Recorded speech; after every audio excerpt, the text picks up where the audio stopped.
Gravando? Gravando? Então, pessoal, sejam bem-vindos à aula, essa aula de geografia especial para o PET, é o Plano de Estudo Tutorado. Tem aí semana 1 de geografia e eu quero dar uma aula então para que vocês possam responder os exercícios que estão aí. Estão ouvindo essa música? Estão ouvindo? É porque essa música aqui é da banda AC/DC, ou AC/DC, inglês brasileiro, sei lá. Tá tocando o álbum Power Rage, que tem a ver com essa aula, que é uma aula sobre matriz energética e fonte de energia. Na verdade, matriz energética já é fonte de energia. As principais fontes de energia são as matrizes energéticas de um país, tá? E eu vou fazer uma crítica. Eu achei muito estranho essa apostila começar com a matéria do primeiro ano sobre matriz energética, porque eu acho importante ter um embasamento sobre geografia física, principalmente para entender esse conteúdo. E ele fala, esse conteúdo ele entra um pouquinho em geopolítica também, que é a matéria lá do terceiro ano, mas enfim, já que está aqui, vamos começar a trabalhar com ele, né?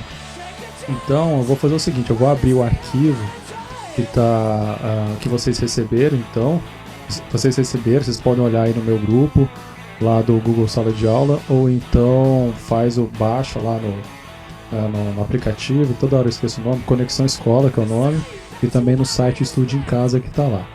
Então a ideia, a gente vai ler, eu não vou ficar lendo o texto, né, porque é uma aula chata pra caramba, né, aquela aula do cara fica lendo slide, ninguém aguenta isso.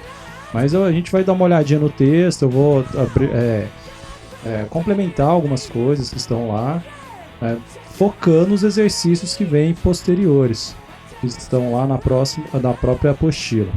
Então vamos começar? Vamos lá. Deixa eu ver como é que eu faço aqui. Beleza, abriu aí, né? Deve ter aberto. Vamos lá. Então, a primeira, vou começar aqui. Voltar na pasta, tá lá, semana 1 de geografia. Esse aqui que vocês receberam, tá? Geografia, cadê geografia? Bababá. Tá aqui, ó. Não. Geografia, plano de estudo tutorado, geografia, que é esse plano do estado de Minas Gerais. Então ele começa na semana 1 com o tema fonte de energia e matriz energética. Matriz energética é a mesma coisa de fonte de energia. Então tem esse texto aqui pequenininho falando da importância que é a energia para nossas vidas e bababá. Fala que é considerado um setor estratégico na economia e geopolítica internacional. A geopolítica é uma política voltada para Estado, para um Estado-nação. Então a matriz de energia de um país ela é muito importante, envolve disputas territoriais para conseguir essa fonte de energia.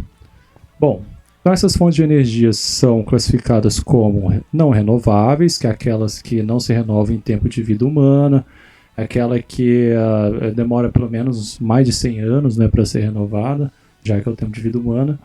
As renováveis que se renovam em tempo de vida humana. As convencionais são aquelas que produzem muita energia, então elas servem como matriz energética para algum país, para uma população. E as alternativas, que por enquanto elas não são capazes de sustentar o que um país consome, por isso são consideradas fontes de energias alternativas. Mas elas podem passar no futuro para uma fonte matriz.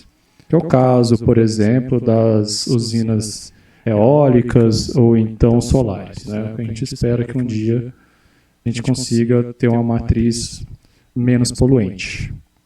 Por quê? Por que eu estou falando isso? Porque as matrizes predominantes no mundo são justamente aquelas fontes bastante poluentes.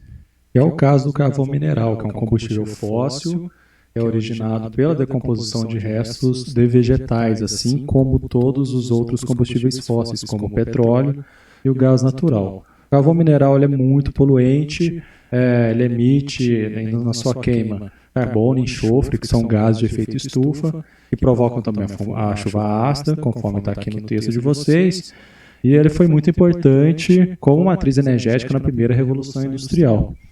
O petróleo, que também é um combustível fóssil, ele é também um combustível bastante poluente, ele foi fundamental durante a segunda Revolução Industrial e ele atualmente é a matéria-prima mais utilizada para a obtenção de energia, até hoje. O petróleo ele é controlado, digamos assim, a maior parte da sua produção ela vem pelos países que fazem parte da OPEP, que é a Organização dos Países Exportadores de Petróleo.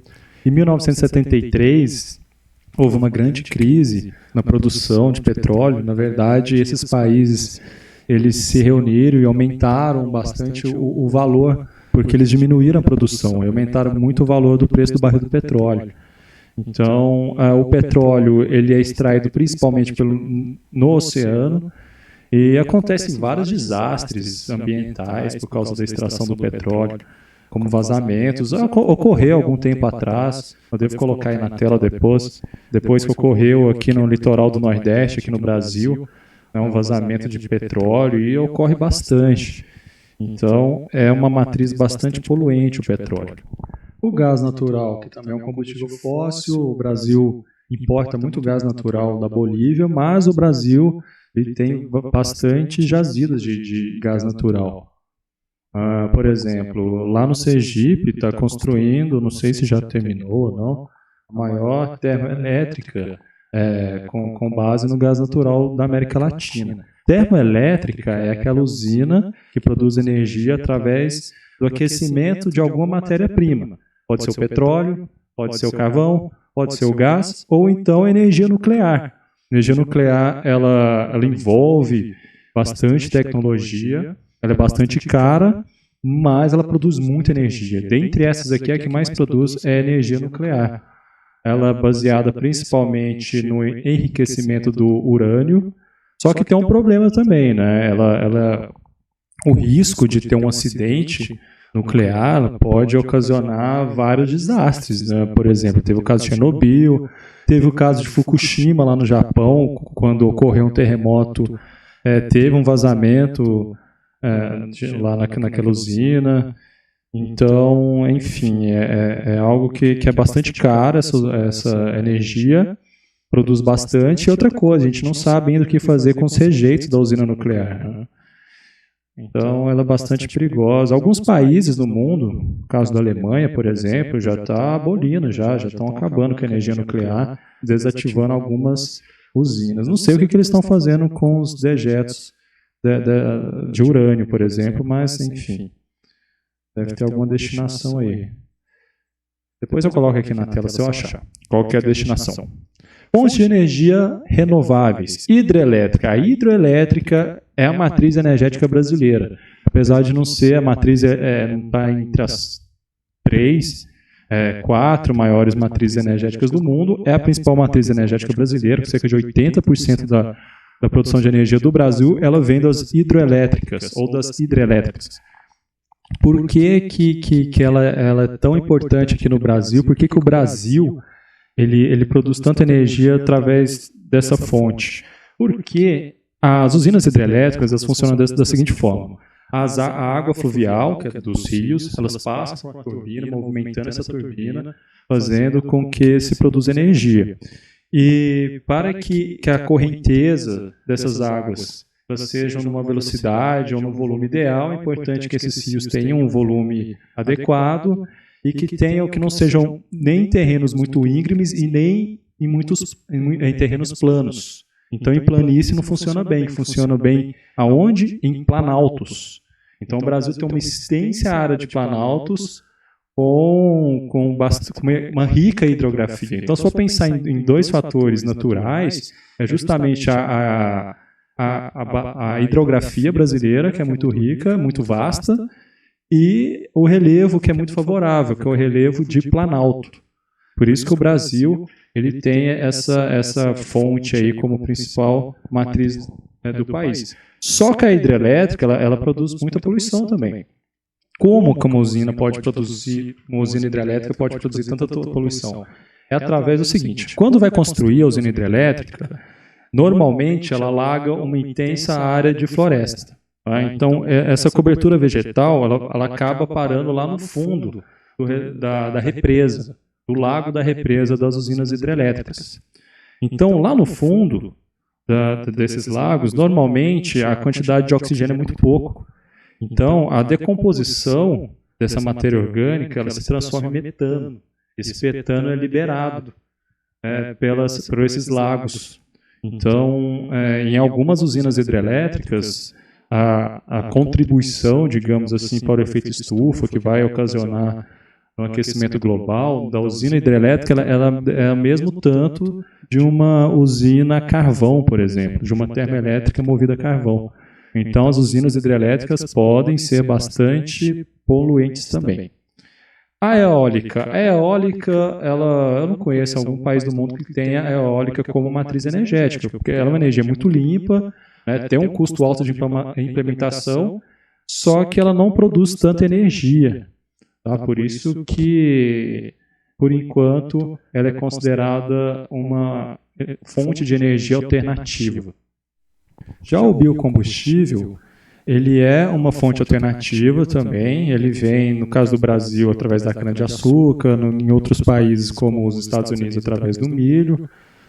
Ele é uma fonte pouco poluente, mas também ela produz pouca energia. Assim como a energia fotovoltaica, que é a energia solar, que não aparece aqui no texto, mas que ela é uma fonte bastante limpa, porém ela não produz tanta energia. Eu espero que um dia essas fontes menos poluentes, ou essas fontes alternativas, possam se tornar matrizes energéticas dos países aí do globo terrestre. Bom, esse vídeo aqui é interessante, assista, tá? Eu gostei dele. Dá para complementar bastante coisas. Vamos lá para os exercícios agora. Mão na massa. Atividade 1. Observe a charge a seguir e responda as questões. De onde vem essa mancha? Os royalties, não falou o que é royalties no texto, né? Os royalties é o valor pago para poder utilizar de algum recurso. Então, por exemplo, se vem a Shell ou qualquer outra indústria petrolífera, vem aqui no Brasil para explorar o petróleo, ela paga royalties, direitos de exploração para o Brasil, entenderam? Então, o que o país está recebendo aí de royalties, no caso dessa figura aí? A poluição, na verdade, né? Que pergunta qual que é o problema ambiental, acho que está bem óbvio. Qual é a crítica feita pelos personagens? Bem óbvio também. Qual é a fonte de energia? Se você ouviu lá o que eu estava falando lá para trás, você vai saber qual que é. Cadê a dica? Beleza. O gráfico representa alterações na matriz energética mundial entre 1973 e... Se deve ser um E, não um 3. E 2006. Vocês vão fazer uma análise do gráfico.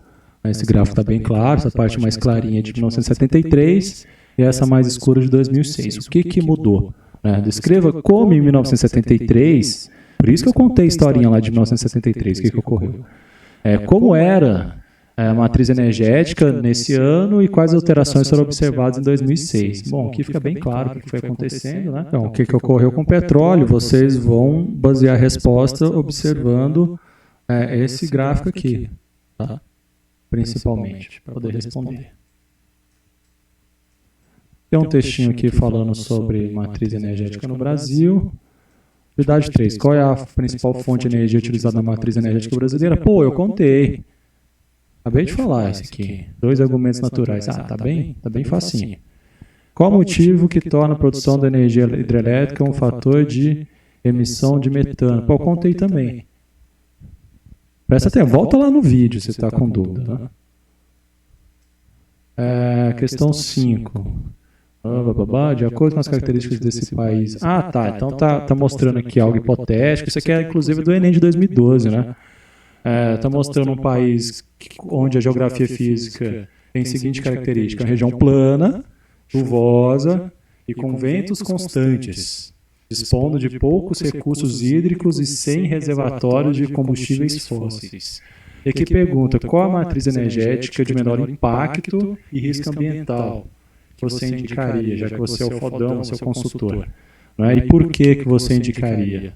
Olha, através do texto e dessa aula, eu creio que já seja possível vocês responderem. Está bem na cara aqui o que é.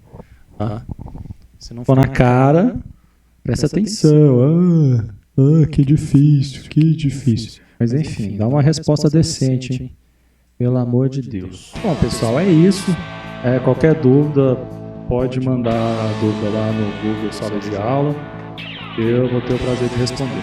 Tá? Espero que tenha esclarecido algumas dúvidas aí. É o primeiro vídeo aula que eu estou gravando, então é lógico que com o passar do tempo eu vou melhorar. Né? Espero, né? Porque se piorar, então, meu Deus. Mas é isso aí. Bons estudos e até a próxima.